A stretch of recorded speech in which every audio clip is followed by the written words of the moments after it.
Hi, this is Eva for Once Upon a Timeline, and today I'm going to talk about weird things raining from the sky.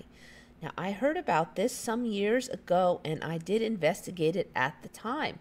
And all I could find then, maybe 3 or 4 years ago, were rumors and legends. There was no info on it actually happening. There was some mention in the Bible of things falling from the sky.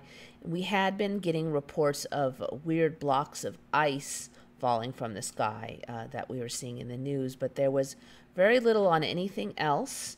But now I was just watching Mandela Effects' live stream, and he was talking about a weird jelly-like substance falling from the sky in his timeline in his area. And I had never heard of anything like that, so I started looking into it, and there are a lot of incidences well documented now of this, and it is pretty much accepted in this timeline that all kinds of stuff, all kinds of things can rain from the sky. So also many of these articles are just interesting in the terminology they choose. Strange rain, why fish, frogs, and golf balls fall from the sky. Here's an interesting sentence. Unusual precipitation doesn't just belong in myth and legend, and it's more common than you might think. You'll find this in a lot of ME commentary. It's more common than you think. Weird things you never knew about. They know you never knew about it because nobody knew about it. Okay, so this one just kind of goes into it a little bit. Peculiar rains reported over history have included hay, snakes, maggots, seeds, nuts, stones, and shredded meat. Weird stuff. Rain of golf balls in Florida, potentially linked to a waterspout crossing over a golf course. Okay, so the storyline they're giving is that waterspouts or weird weather somehow picks up these items and carries them large distances through the air and then drops them somewhere else. The weird thing is that in almost all of these instances, it's only one kind of a thing that fell. So if there was a weird, say a weird tornado or waterspout that picked up things out of the water, and even if you want to argue that somehow different dynamics in the air somehow segregated out just one item and dropped it in just one place, the other items should have fallen somewhere else. But in all of these examples, except for maybe just a tiny percentage of them, there's only one item that falls and no other items are reported falling anywhere. So I just don't see how any of that storyline makes much sense, but somehow it's fairly accepted here. Okay, so here's the wiki on rain of animals. Such occurrences have been reported in many countries throughout history. One hypothesis is that tornadic waterspouts somehow pick up creatures such as fish or frogs and then carry them up to several miles. However, this phenomena has never been witnessed by scientists. Also, in some of these examples that people are saying the weather wasn't bad. In some they say it was, but in others they say it wasn't. So just really weird. This is just really accepted here. I mean, I looked into this recently, maybe just a few years ago, and no, there was nothing. Okay, so this one, it rained fish in Mexico. Officials say, no, it's not the end times, we think. Another joke about the end times seems very popular lately. A lot of ME type things are joking about the M times. Okay, so there's this guy has a little bit of video, and these little fish apparently were falling down here and there, and you can see them in the video. Unfortunately, you don't actually see one flop down, but they're saying that these were showing up one and another around. So I said it was a light rain in Tampico, Mexico. Several fish fell from the sky. Here and there. There's some of the fish. He also said that, strange as it is, the phenomena has been documented before, and in this case the U.S. Library of Congress backs him up, noting that similar reports have cropped up as far back as ancient civilizations.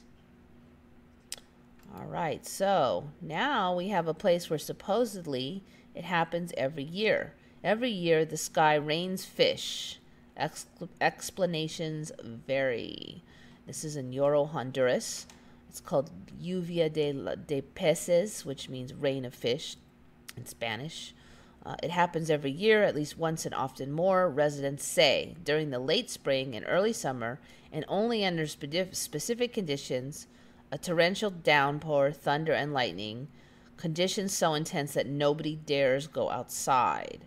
Now, you'd think one person would go out there and just see, but nope, nobody dares. Once the storm clears, the villagers grab buckets and baskets and head down the road to a sunken pasture where the ground will be covered in hundreds of small, silver-colored fish. The phenomena has happened in and around the town for generations, residents say, from time to time, shifting locations. It migrated to La Reunion about a decade ago. Nobody elsewhere thinks it rains fish, but it rains fish, is the saying here. Okay, some people are saying maybe it's some kind of a groundwater upwelling that caused the fish to be transported out of subterranean caverns, but it's kind of hard to explain it away that way since the location keeps moving. So anyways, this is one I did see a couple years ago. The story was a little different back then. They didn't say that it had moved. They didn't say what the fish were. They didn't describe the fish. And nobody had seen the fish just a few years ago. So this one's changed a little bit. Sky rains tadpoles over Japan. Clouds of dead tadpoles appear to have fallen from the sky in a series of episodes in a number of cities in the region since the start of the month. 55-year-old man was caught in a tadpole downpour, described hearing a strange sound in the parking lot. Found more than 100 dead tadpoles covering the windshields. Dead tadpole downpours were also reported by local officials 48 hours later in the city of Hakusan in the same prefecture. So what, it just picked up tadpoles, it didn't pick up anything else? It's just so weird. Scientists attribute it to strong windstorms and waterspouts sucking up creatures before depositing them further inland. However, this explanation has not satisfied meteorologists in the Ishikawa region. They say that there was no reports of strong winds at the time. So how did these tadpoles get here? Just weird. And if you look back over here, you'll see when I was looking into this on the wiki, there are tons of examples of these animals raining from the sky. These ones are all fish, going back to 1861 and up to 2018. Spiders, frogs, etc., jellyfish, worms, all kinds of stuff raining down. So here's another weird one. This one is apples. Stunned motorists were forced to brake sharply to avoid the falling fruit, which believed to be swept up by a vortex caused by freak weather conditions in Coventry. An avalanche of more than 100 apples rained down over a main road. The bizarre downpour may have been caused by a current of air that lifted the fruit from a garden or orchard, releasing it over the junction of Curlesley Road and Kelmscote Road. The apples fell out of the sky as if out of nowhere. They were small and green and hit the bonnet hard. Everyone had to stop their cars suddenly. Essentially, these events are caused when a vortex of air, blah, blah, blah. The same vortex of air thing is on every article. What's weird, though, is the way they're describing it is basically like at any time a vortex of air could pick up just one item and carry it vast distances and drop it. Nobody's seen how this happened. And in some cases, there's not even any wind or anything. They just fall from the sky. So this is just weird biblical stuff to me. This is just weird stuff. Okay, here's another one. You may have heard about this one. I did hear about this one a few years back. It's raining spiders. Spider rain phenomena explained. Now, this looks like snow here, but this is actually spider web. So, very weird here. So, all these spiders apparently rained down. They are saying now that spiders just take to the air. They spin web. They fly long distances. Come down all communally. And then they spin jillions of spider webs all in one place for some weird reason. Weird stuff. I mean, spiders never did anything like that in my old timeline, but now it seems fairly common that they just fly on the winds. I mentioned last week, I think, in the live stream, they are said to use electricity to help fly. Just weird. Okay, so that one sounds almost plausible, but this one, earthworms rain down from the skies over Norway. Now, if air vortexes are getting these, how are they digging up the earthworms out of the dirt? I mean, this one makes no sense. Violent weather phenomena such as waterspouts. Again, I mean, is nobody asking how the weather phenomena dug up earthworms, but not dirt? I saw thousands of earthworms on the surface of the snow. They seemed to be dead, but when I put them in my hand, I found they were alive. He thought they might have crawled through the snow, but rejected the idea as the snow was over 1/2 meter thick across the mountains. This is not the only time an area experiencing worms raining from the sky in Norway, with others cases found in Mold and Bergen, both in the south of the country. According to Erstad, it's not a new phenomenon, with reports of worms raining from the skies above Norway dating back to the 1920s.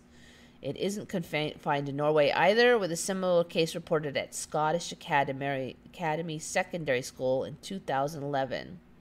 According to a report by STV, a teacher and his students had to take cover during a game of football after worms started falling from the sky. Then we have the interview by the teacher. They were, colleagues counted 120 worms across the AstroTurf pitch following the rainfall. And they were out there when the worms fell, so they know that the worms didn't, come up from the earth. And then here's another listing of all kinds of weird things that have fallen from the sky. Maggots around 1 inch long, dead frogs, minnows, all kinds of weird stuff. Weird. So just about anything can fall from the sky now, apparently. And another thing, this one I did hear about a few years back, was the blood rain of Kerala. At the time, the story was rain came down, it was red, the people freaked out. One guy took a little sample and had it studied, and there was a researcher who claimed it was like alien spores. Then other people said, nope, it's not alien spores. That guy doesn't know what he's talking about. And it's just algae spores. So this is talking about the red rain. Recorded instances of blood rain usually cover small areas. Duration can vary. Others several days. By the 17th century, explanations for the phenomena had moved from the supernatural and attempted to provide natural reasons.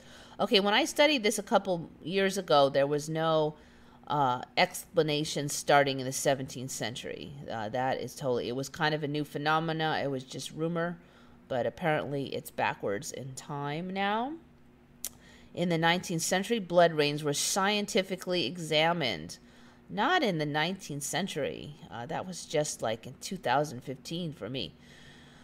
And theories that dust gave the water its red color gained ground. Today, the dominant theories are the rain is caused by red dust suspended in the water or by the presence of microorganisms.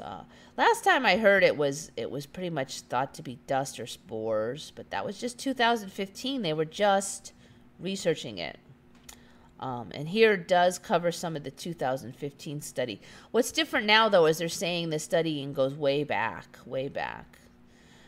2015 study has unambiguously established the cause of blood rain in Kerala was the aerial spores of green microalgae Trentopolia. The study used molecular phylogenetics. So they're basically saying in here now that this algae can basically travel on the clouds long distances and be dispersed there. So just weird. One other weird thing, Mandela Effects had been talking about jelly raining down in UK. I've never heard of that either, but apparently there's this thing called star jelly. It's said to be a gelatinous substance sometimes found on grass or branches of trees. According to folklore, it's deposited on the earth during meteor showers. It is described as translucent or grayish-white gelatin that tends to evaporate shortly after having fallen. Explanations range from the materials being the remains of frogs or toads or worms. So I guess maybe that would be that these creatures are scooped up and then somehow pulverized. I don't see how that they would be gelatinous, clear, and then evaporate, though. Other theories, byproducts of cyanobacteria. So reports of the substance date back to the 14th century and have continued to the present day. There have been reports of star jelly for centuries. There's a whole bunch of examples of them. And these are some things they're saying it might be. There doesn't seem to be many images of the star jelly, and the wiki is really short on this. So this one might be a little bit more up and coming, but basically anything can rain from the sky, so why not jelly? I'm waiting for the manna from heaven to rain down. Maybe we'll know we're there once the manna comes down. Anyway, weird biblical stuff. This is Eva signing off for Once Upon a Timeline.